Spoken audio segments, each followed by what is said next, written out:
The first time Ambassador Zixathara saw the human colony ship Endurance limping toward the Kepler 442b system, she thought it was a joke. The massive vessel, scarred by countless micrometeor impacts and radiation burns, looked like it had been chewed up and spat out by the void itself.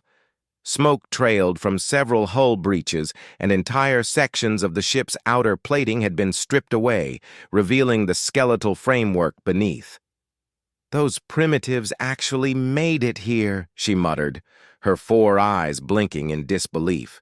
The Galactic Council had been monitoring human space exploration for decades, watching with a mixture of amusement and horror as these bipedal mammals threw themselves into the cosmos with technology that most civilized species would consider suicidal. Zixathara adjusted her crystalline communication device and opened a channel to the human vessel. Static filled the air before a gruff human voice crackled through. "This is Captain Sarah Chen of the colony ship Endurance. We are requesting permission to establish a settlement on Kepler 442b. The Velthari ambassador's tentacles writhed with barely contained laughter.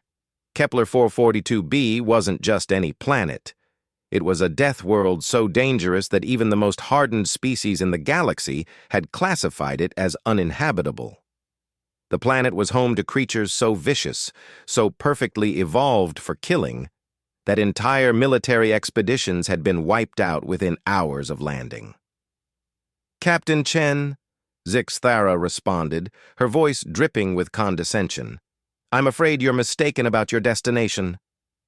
Kepler 442b is classified as a Category 9 death world. No sentient species has ever successfully established a permanent settlement there."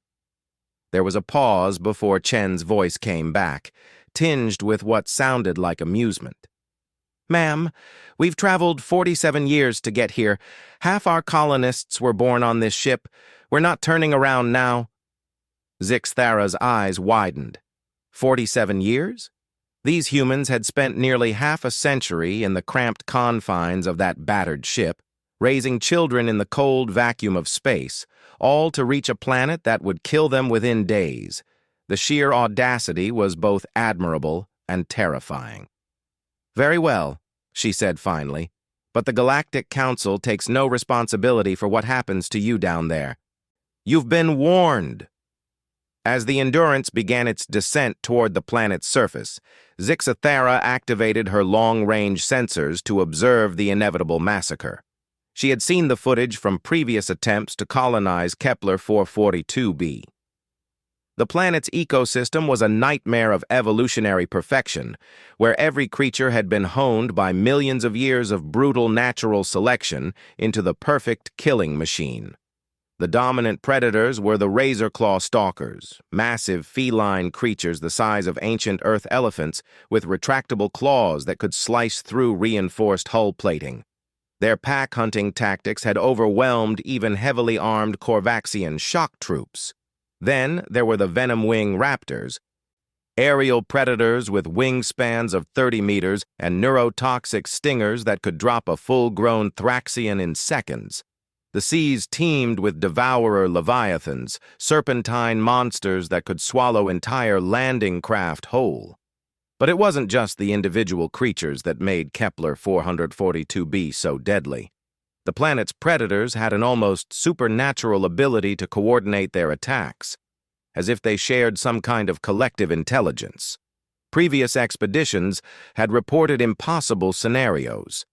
Land and air predators working together in complex strategies, creatures seemingly appearing from nowhere to cut off escape routes, and hunting patterns that suggested the animals could predict their prey's movements days in advance. The human landing site was a broad valley surrounded by dense jungle, exactly the kind of terrain where previous expeditions had met their doom. Zixathara watched through her sensors as the first shuttles touched down, expecting to see the familiar sight of colonists fleeing in terror as the local predators descended upon them. Instead, something unprecedented happened. As the first humans emerged from their shuttles, a pack of 6 razor-claw stalkers emerged from the tree line. Their muscles rippled beneath midnight black fur as they approached the landing site with predatory grace. Zixthara leaned forward, her tentacles curling with anticipation of the carnage to come. But the humans didn't run. They didn't even reach for their weapons. Captain Chen stepped forward from the group, her movements calm and deliberate. She raised one hand toward the lead stalker, a massive alpha male with scars covering his flanks, and made a series of soft clicking sounds with her tongue. The stalker stopped dead in its tracks. Zixthara's 4 eyes blinked rapidly as she watched the impossible scene unfold. The predator that had torn apart an entire Corvaxian battalion was now sitting on its haunches like an oversized house cat, its massive head tilted as it listened to the human's vocalizations. Chen continued her strange communication, mixing clicks with low humming sounds and subtle hand gestures. The other stalkers began to relax their aggressive postures, their razor-sharp claws retracting as they settled into resting positions around the humans. "Impossible," Zixthara whispered, her translator struggling to convey her shock. But the impossibilities were just beginning. Over the following days, Zixthara watched in growing amazement as the human colonists established their settlement not by fighting the planet's predators, but by somehow communicating with them. Chen and her team seemed to have an intuitive understanding of the creatures' behaviors and social structures.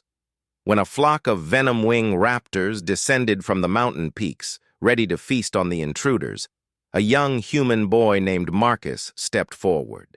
He was barely 12 years old, born and raised on the colony ship, with bright eyes and an almost supernatural calm. Marcus began to whistle a complex melody, his fingers dancing through intricate patterns in the air. The lead raptor, a magnificent creature with iridescent green feathers and eyes like molten gold, landed gracefully just meters from the boy. Instead of striking with its deadly stinger, the creature lowered its massive head and allowed Marcus to stroke the feathers along its neck. Within hours, the entire flock had taken up residence around the human settlement, their presence serving as an aerial defense system that no military strategist could have designed better. Zixthara contacted the Galactic Council, her voice shaking with disbelief. "You need to see this," she transmitted. "The humans aren't fighting the predators, they're communicating with them. Somehow." The response came from High Chancellor Vorthak, the ancient leader of the Council whose species had evolved beyond physical form eons ago. "Explain!" His voice resonated through subspace. "I don't know how to explain it," Zixthara replied. "They seem to understand the creatures on some fundamental level. It's like they're speaking the same language." As if to prove her point, her sensors picked up another extraordinary scene. A group of human engineers was working to clear trees for expanded housing when the ground began to shake. Through the jungle came a devourer leviathan, somehow having left the ocean and adapted to land travel. The creature was over 50 meters long, its serpentine body covered in scales that could deflect plasma fire. The humans should have been terror-stricken. Instead, an elderly woman named Dr. Elena Vasquez approached the creature with the confidence of someone greeting an old friend. She carried no weapons, only a small device that emitted patterns of bioluminescent light. The Leviathan's massive head, easily the size of a shuttlecraft, lowered until it was level with the tiny human. Dr. Vasquez reached out and placed her hand on the creature's snout, her light device pulsing in rhythm with the bioluminescent patterns that began appearing along the Leviathan's scales. They stood there for nearly an hour, woman and monster, communicating through patterns of light that seemed to convey complex concepts and emotions. When their conversation ended, the Leviathan gently coiled its massive body around the perimeter of the settlement, creating a living wall of scales and muscle that would deter any potential threats. "How is this possible?" Zixthara asked herself, her scientific mind struggling to process what she was witnessing. The answer came from an unexpected source. As she monitored the human communications, she picked up fragments of conversations between the colonists. They weren't just random settlers seeking a new home. They were specialists, each chosen for unique abilities that seemed almost supernatural to the other galactic races. Captain Chen, it turned out, was not just a ship commander, but a xenobiologist who had spent decades studying predator behavior across hundreds of worlds. Her ability to read and mimic the body language and vocalizations of apex predators was legendary among human researchers. Marcus, the boy who had tamed the venom-wing raptors, was what humans called an animal whisperer, someone with an intuitive understanding of creature psychology that bordered on telepathic. Dr. Vasquez had spent her career developing new forms of interspecies communication, her research into bioluminescent languages having unlocked the secret to speaking with light-based life forms. But it went deeper than individual talents. As Zixathara continued to observe, she realized that humans possessed something that no other species in the galaxy had truly understood, an evolutionary history that had forged them alongside predators. Humans had evolved on a world where they were both predator and prey, where survival depended not on overwhelming force, but on understanding, cooperation, and the ability to turn enemies into allies. They had domesticated wolves into dogs, transformed wild horses into partners, and learned to work alongside creatures that could easily kill them. Other species had achieved dominance through technology, superior firepower, or natural advantages, like the Corvaxians' armored hides or the Thraxians' poisonous blood. But humans had achieved dominance through something far more subtle and powerful: empathy. They could look at a creature designed by evolution to kill and see not just a monster, but a being with its own needs, fears, and desires. They could recognize the pack dynamics that drove razorclaw stalkers, the territorial instincts that motivated venom-wing raptors, and the complex social structures that governed devourer leviathans. As the days passed, Zixathara watched the human settlement grow not through conquest, but through integration. The predators of Kepler 442b didn't just tolerate the human presence, they actively participated in the colony's development. Stalkers helped clear fallen trees with their massive strength.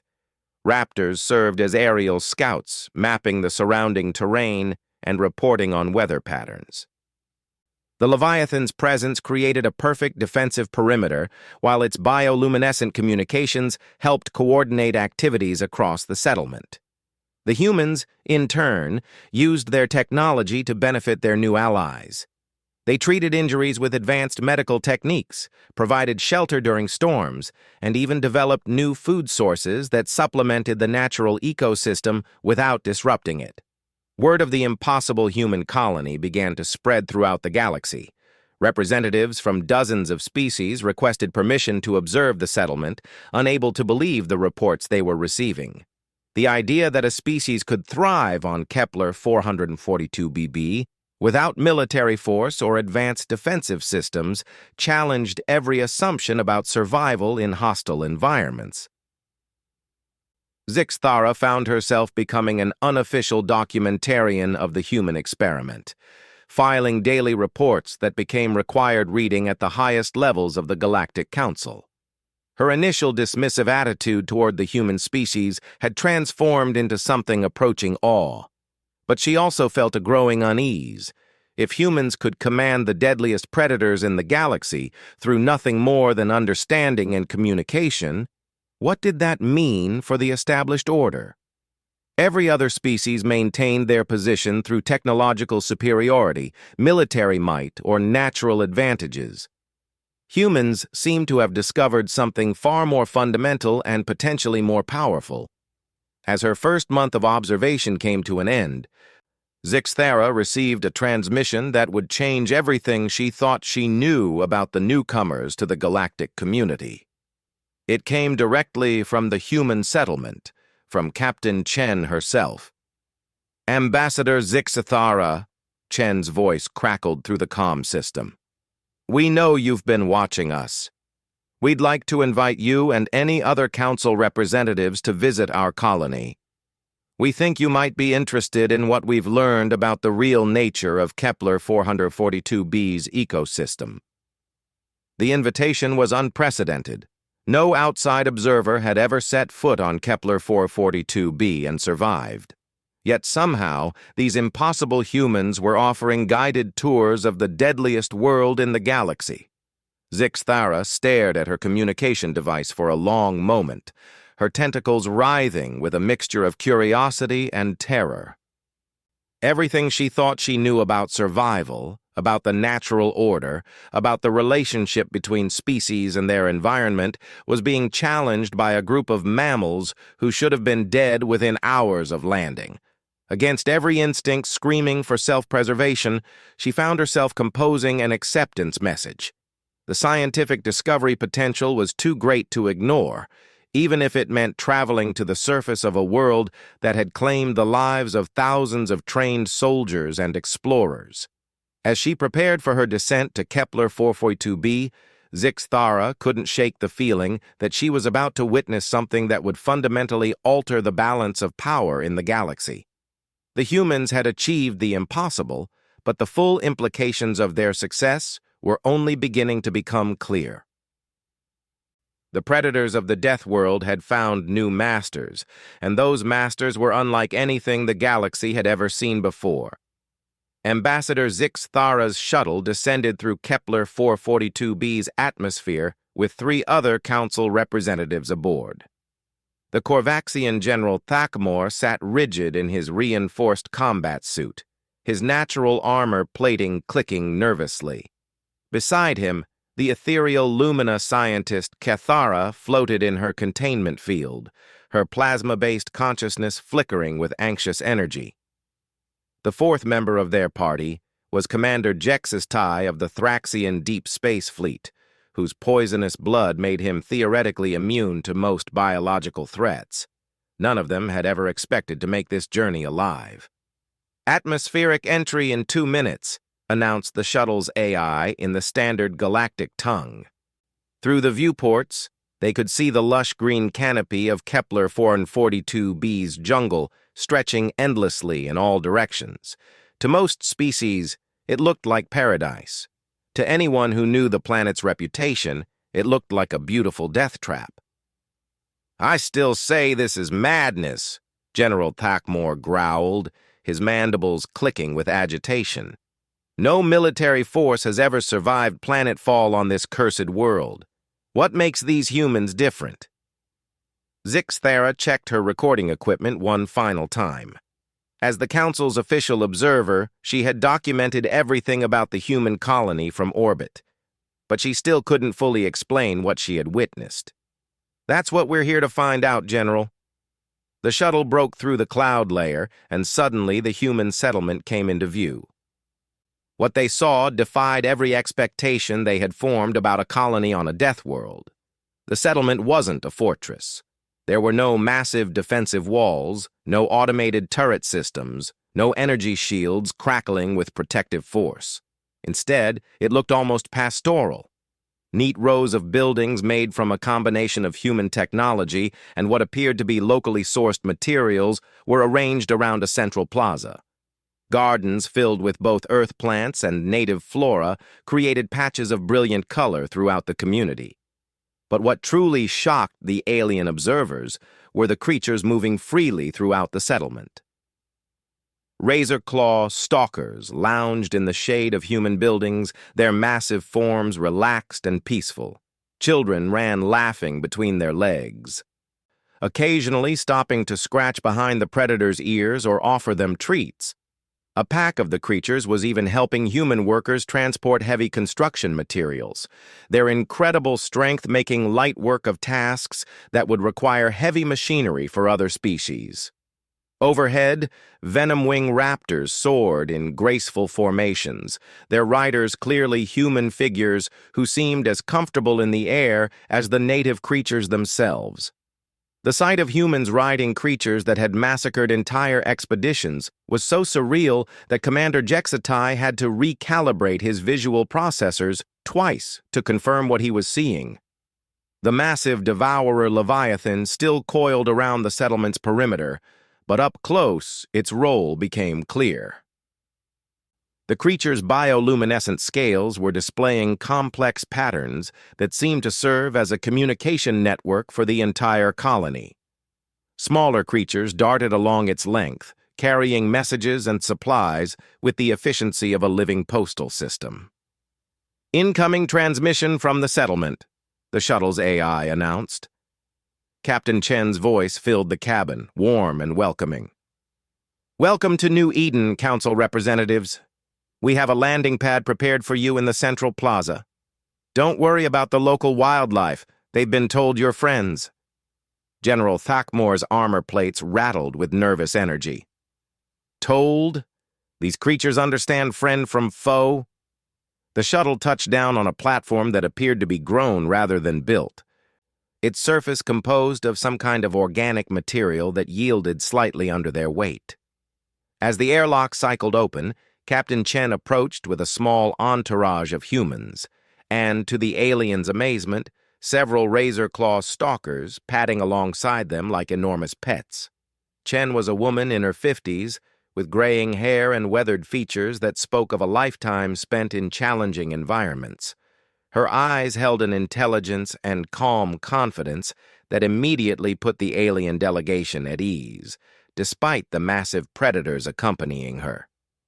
"Welcome to our world," she said, extending her hand in the human gesture of greeting.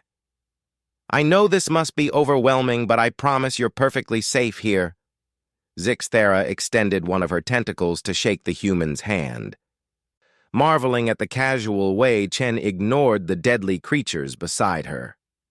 "Captain Chen, I must ask, how is this possible? These creatures have killed thousands of trained warriors." Chen smiled and scratched behind the ears of the nearest stalker, a magnificent specimen with silver-tipped fur. "This is Shadow.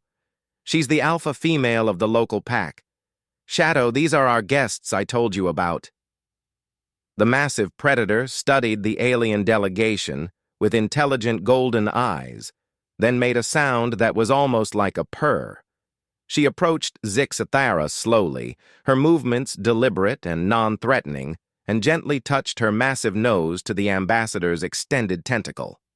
"She's saying hello," Chen explained. "Shadow is excellent at reading body language. She can tell you're nervous but trying to be brave." "She approves."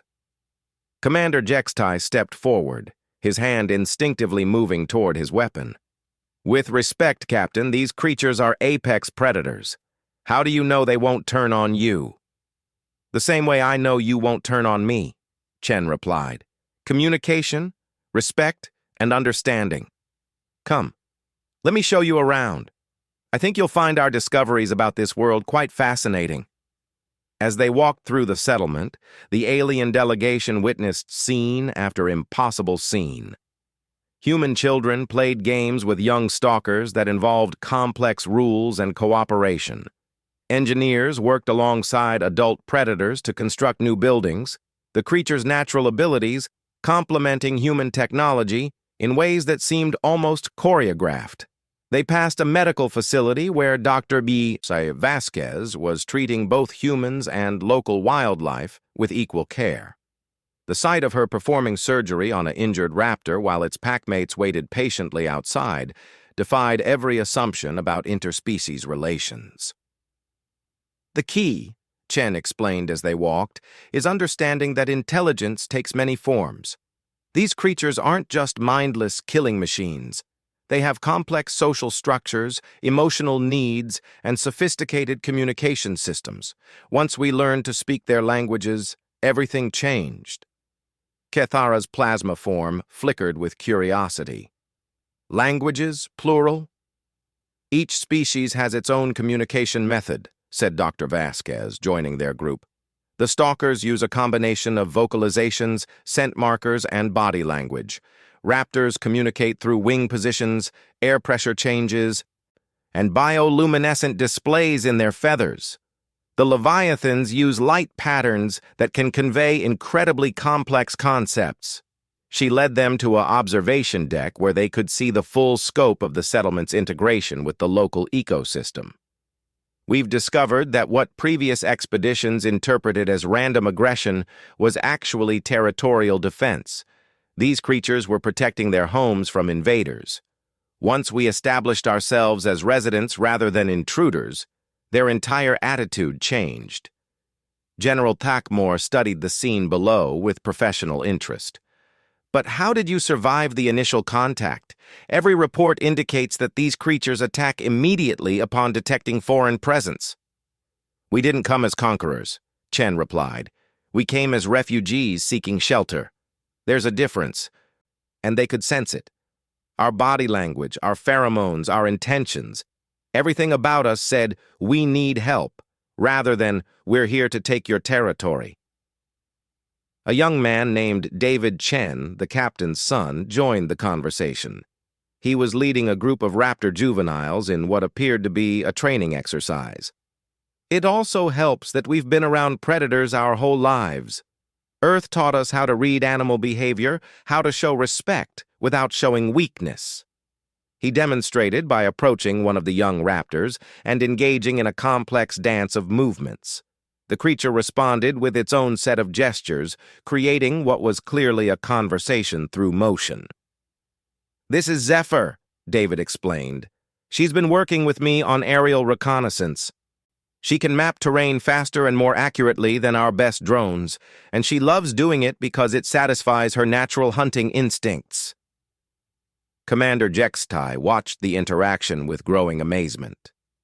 "You've turned their predatory instincts into tools for cooperation?" "Not turned," Dr. Vasquez corrected. "Redirected. Every creature has natural behaviors that evolution shaped for their survival. We just found ways to satisfy those needs while also meeting our own." She pointed to a group of stalkers who were working with human farmers to tend crops. "They need to hunt, to use their strength and intelligence. We need help with heavy labor and protection from smaller pests. It's a perfect match." As the tour continued, the alien delegation began to understand the true scope of what the humans had accomplished. This wasn't just successful colonization. It was a complete reimagining of how sentient species could interact with hostile environments. In the settlement's research center, human scientists worked alongside creatures that had been considered mindless beasts by every other species in the galaxy. A leviathan's advanced pattern recognition abilities were being used to analyze weather data. Raptors served as living environmental sensors, their acute senses providing information about atmospheric conditions that no instrument could match. "The most remarkable discovery," Dr. Vasquez explained as they entered her laboratory, "is that these creatures have been trying to communicate with off-world visitors for decades. The problem was that every expedition came prepared for war, not conversation." She activated a holographic display showing brain scans of various native species. "Look at these neural patterns. They're incredibly sophisticated. These creatures have been analyzing every ship that entered their system, every landing party that set foot on their world. They've been learning about galactic civilization from observing their would-be conquerors." Cathara's plasma form brightened with excitement. "You mean they're actively studying us?" "More than that," Chen said. "They've been waiting for someone to talk to them as equals rather than trying to dominate them." To demonstrate, she approached a communication console that was directly interfaced with the Leviathan's neural network. The massive creature's bioluminescent patterns began flowing across screens throughout the laboratory, creating complex mathematical equations and star charts. "The Leviathans have been mapping galactic civilization for generations," Chen explained. "They know about the Council, about the various species and their territories. They've been preparing for peaceful first contact, but every previous expedition interpreted their approach as aggression." General Tackmore studied the star charts with professional interest. "These are accurate to within decimal points. How could they possibly know our ship movements and territorial boundaries?" "Quantum entanglement," Dr. Vasquez replied. "The Leviathans communicate across vast distances, using quantum-linked neural networks. They've been sharing information about galactic visitors across their entire species network. The implications hit the alien delegation like a physical blow. These supposedly primitive predators had been conducting intelligence-gathering operations that surpassed most military services. They knew more about galactic civilization than many council members. "Why are you showing us this?" Zixthera asked, her voice barely a whisper. "This information could revolutionize everything we know about intelligence and communication." Captain Chen smiled, but there was steel behind her expression. "Because it's time the galaxy learned that intelligence isn't the exclusive property of technological species. These creatures have as much right to be heard as any member of the Galactic Council." She gestured toward the settlement beyond the laboratory walls. "What you see here isn't just successful colonization. It's proof that cooperation is possible between any species willing to communicate with respect rather than assumptions." David Chen stepped forward, a young raptor perched on his shoulder. "We'd like to request formal recognition for the native species of Kepler 442b as sentient beings with rights under galactic law." The alien delegation stood in stunned silence. In less than 6 months, these humans had not only survived on a death world, but had also discovered that its supposedly mindless predators were actually a sophisticated civilization that had been observing galactic society for decades. "There's more," Dr. Vasquez added. "The creatures have developed technologies that could benefit every species in the galaxy, biological computing systems more advanced than our best quantum processors, living architectural materials that can adapt to any environment, communication methods that transcend language barriers." She led them to another section of the laboratory, where human and native researchers worked side by side on projects that defied classification. Living buildings grew from seed-like structures, their walls automatically adjusting temperature and humidity for optimal comfort. Biological computers processed vast amounts of data using neural networks that seemed to think in ways no artificial intelligence could match. "They're willing to share," Chen said simply. "But they want to be partners, not subjects. They want representation in galactic affairs." Commander Jextai's hand had long since moved away from his weapon. "You're talking about completely restructuring the galactic order, adding non-technological species to the Council." "We're talking about acknowledging that intelligence takes many forms," Chen corrected. "Technology isn't the only sign of civilization. These creatures have social structures, art, philosophy, and science that evolved along completely different paths than ours." As if to emphasize the point, a group of young humans and native creatures emerged from a nearby building, their collaboration producing what could only be described as art. Moving sculptures that responded to emotional states, musical compositions that included sounds no single species could produce, and architectural designs that seemed to grow rather than being built. The alien delegation spent the rest of the day touring the settlement and meeting with both human and native representatives. They witnessed communication methods that challenged every assumption about language, cooperation that redefined the concept of civilization, and technologies that promised to revolutionize countless fields of study.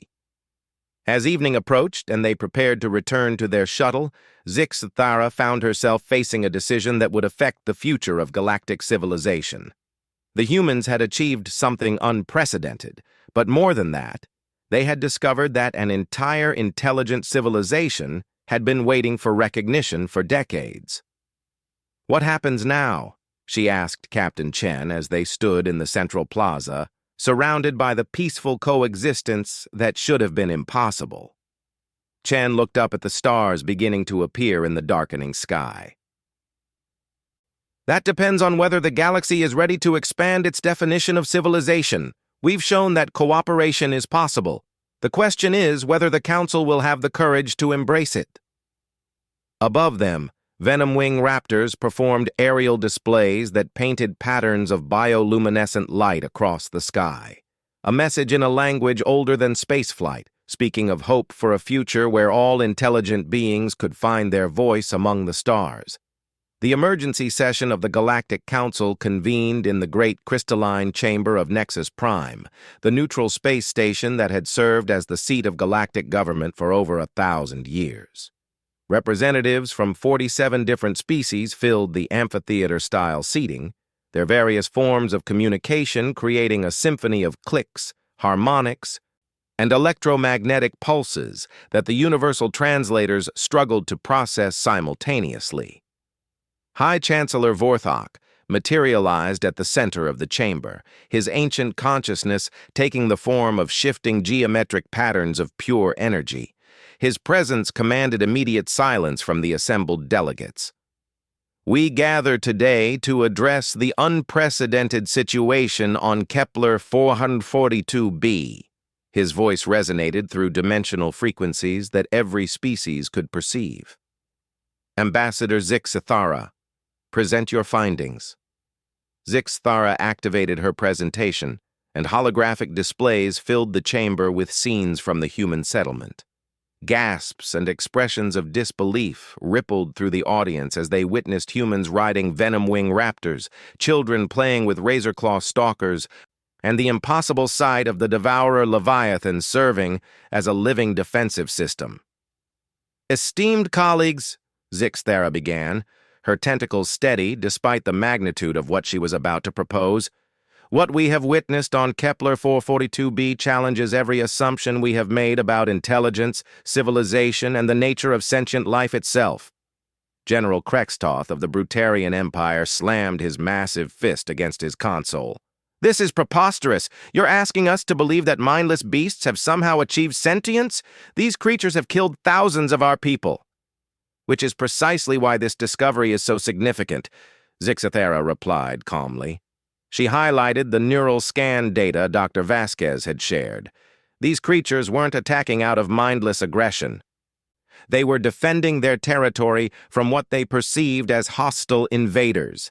Every previous expedition approached them with weapons drawn and conquest in mind. Commander Jextai stood to support her testimony. "I was skeptical as well, but I've seen the evidence with my own eyes.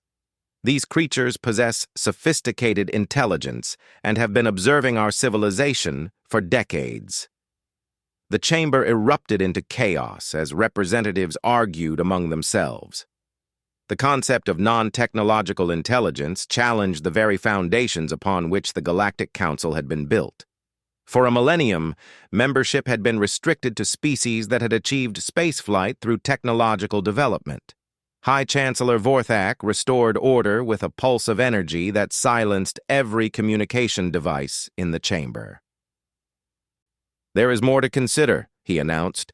"We have received a formal communication from the Kepler 442b natives themselves." The revelation sent shockwaves through the assembly.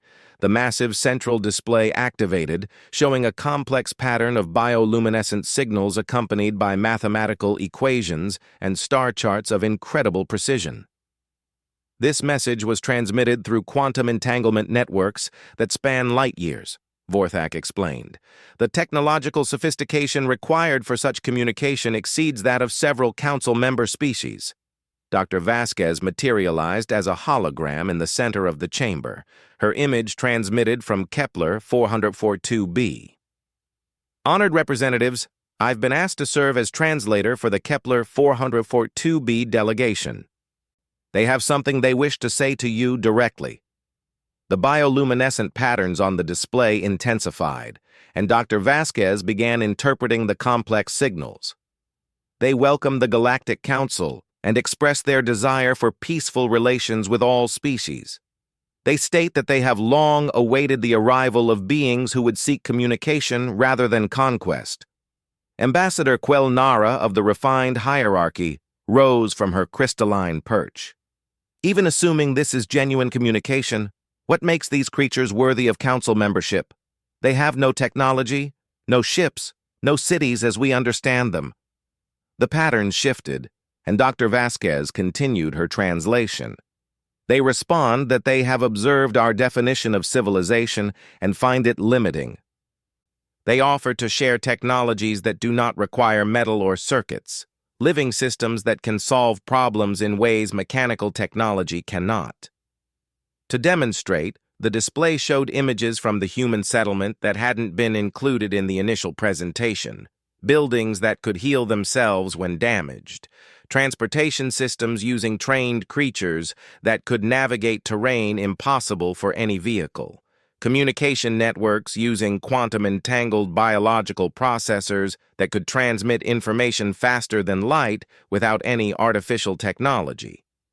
The assembly watched in stunned silence as the implications became clear. These creatures had developed a completely different technological path, one based on biological adaptation and symbiotic relationships rather than mechanical engineering. They further state, Dr. Vasquez continued, that they have knowledge of other worlds and species that could benefit galactic civilization. They have been in communication with similar biologically advanced civilizations across the galaxy, waiting for the technological species to become ready for cooperation. This revelation sent another wave of shock through the chamber. The idea that there was an entire network of non-technological civilizations that had been observing and evaluating galactic society was almost too massive to comprehend. Captain Chen's image appeared beside Dr. Vasquez. The humans of New Eden Colony formally request that the Galactic Council recognize the native species of Kepler 442b as intelligent beings deserving of representation in galactic affairs. We also propose the establishment of a new category of council membership for biologically advanced civilizations. The debate that followed lasted for hours. Conservative factions argued that expanding membership would undermine the technological standards that had maintained galactic stability. Progressive voices countered that ignoring such a vast network of intelligence would be both morally wrong and strategically foolish. Representative Thaisara of the Academic Collective raised a crucial point. If these creatures have been observing us for decades and have access to faster-than-light communication, they already know our military capabilities, our trade routes, and our political structures. Denying them representation will not make them disappear. General Thackmore, despite his initial skepticism, found himself supporting recognition. From a military perspective, these beings represent either valuable allies or dangerous enemies. I would rather have them at the council table than operating in the shadows. The tide began to turn when Kethara shared her analysis of the biological technologies demonstrated on Kepler 442b. These living systems could revolutionize medicine, environmental restoration, and even space exploration. A single partnership with such civilizations could advance our scientific understanding by centuries. High Chancellor Vorthak called for a preliminary vote on whether to formally investigate the possibility of expanding council membership. The result was closer than expected, 24 in favor, 21 opposed, with 2 abstentions.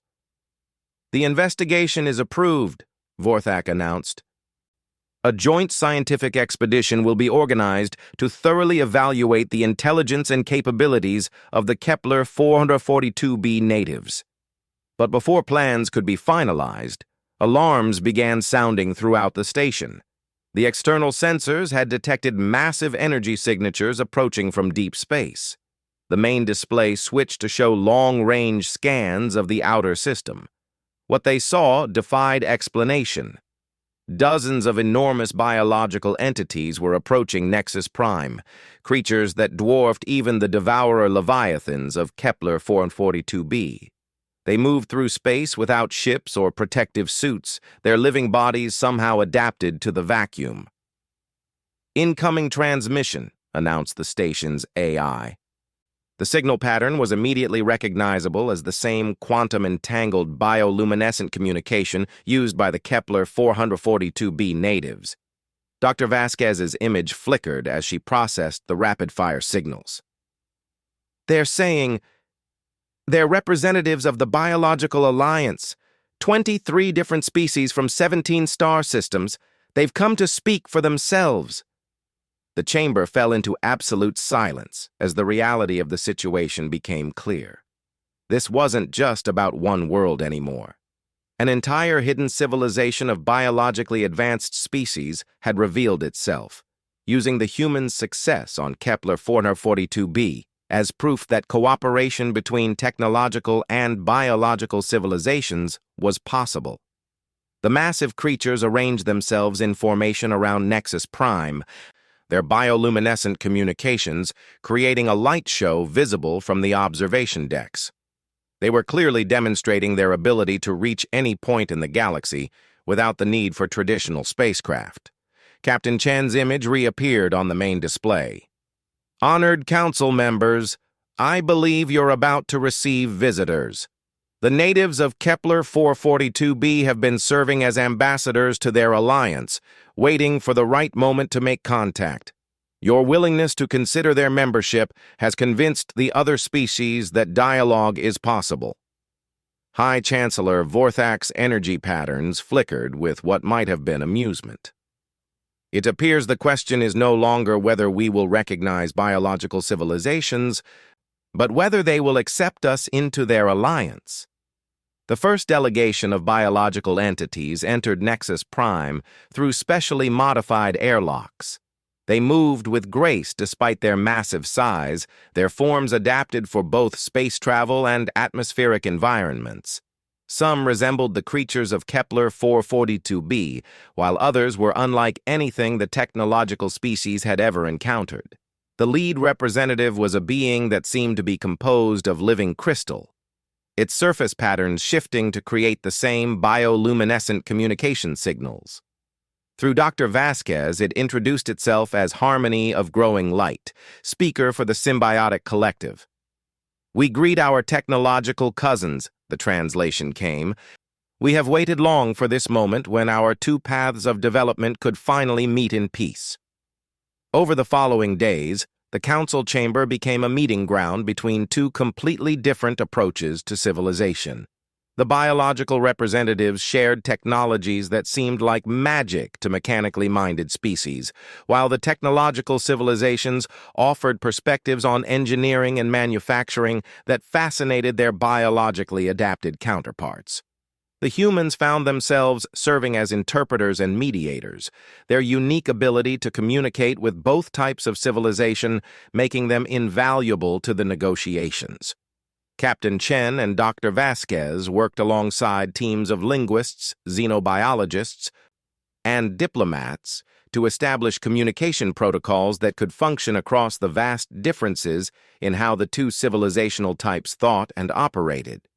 The biological species revealed that they had been facing their own challenges, problems that required manufactured solutions and technological perspectives they couldn't achieve through purely biological means. Meanwhile, the technological species discovered that many of their most persistent problems, environmental damage, resource depletion, and the psychological effects of artificial environments, could be solved through biological approaches they had never considered. "We propose a new model for galactic governance," Harmony of Growing Light communicated through increasingly sophisticated translation systems. "Not one path dominating another, but true partnership between all forms of intelligence." The negotiations that followed restructured the entire concept of galactic civilization. New categories of membership were established that recognized different types of intelligence and technological development. Biological civilizations gained representation proportional to their populations and capabilities, while maintaining their unique approaches to problem solving. The humans of New Eden Colony were awarded special status as the species that had made first peaceful contact possible. Their settlement on Kepler 442b became the template for cooperation between technological and biological species, with similar colonies being established throughout the galaxy. Zixathara found herself appointed as the first ambassador for intercivilizational relations, tasked with developing protocols for future contact between technological and biological species. Her initial dismissive attitude toward humans had evolved into deep respect for their role in expanding the galaxy's understanding of intelligence and cooperation. The transformation wasn't without its challenges. Conservative factions in both civilizational types resisted the changes, preferring the isolation they had known for millennia. Some conflicts arose when biological species' territorial instincts clashed with technological species' expansion drives. But gradually, the benefits became undeniable. Biological healing technologies eliminated diseases that had plagued technological species for generations. Technological manufacturing capabilities allowed biological species to create tools and structures they couldn't grow organically. The combination of both approaches led to innovations that neither could have achieved alone. The razor-claw stalkers of Kepler 442b became the first biological species to serve in galactic peacekeeping forces, their natural abilities and enhanced intelligence making them ideal for missions requiring both strength and subtle communication skills. The Venom Wing Raptors formed aerial reconnaissance units that could gather intelligence in ways no mechanical drone could match. Captain Chen stood on the observation deck of the newly expanded Nexus Prime, watching as ships and biological entities moved together through space in formations that would have been impossible just a year earlier. The galaxy had changed in ways that no one could have predicted when the battered colony ship Endurance had first limped into the Kepler 442b system. "Any regrets?" Dr. Vasquez asked, joining her at the observation window. Chen smiled, remembering the desperate refugees who had left Earth nearly 50 years ago in search of a new home. "None at all. We came looking for a place to survive. Instead, we found a way to help two civilizations learn to thrive together." Above them, the stars seemed brighter, filled with new possibilities that neither technological nor biological species could have achieved alone. The galaxy had learned that intelligence came in forms beyond imagination, and that cooperation could overcome even the most fundamental differences. The predators of Kepler 442b had indeed found new masters, not through conquest, but through the revolutionary idea that mastery could be shared. And in learning to share power with creatures that had once seemed like mindless beasts, the entire galaxy had discovered that civilization itself was far more vast and wonderful than anyone had ever dared to dream.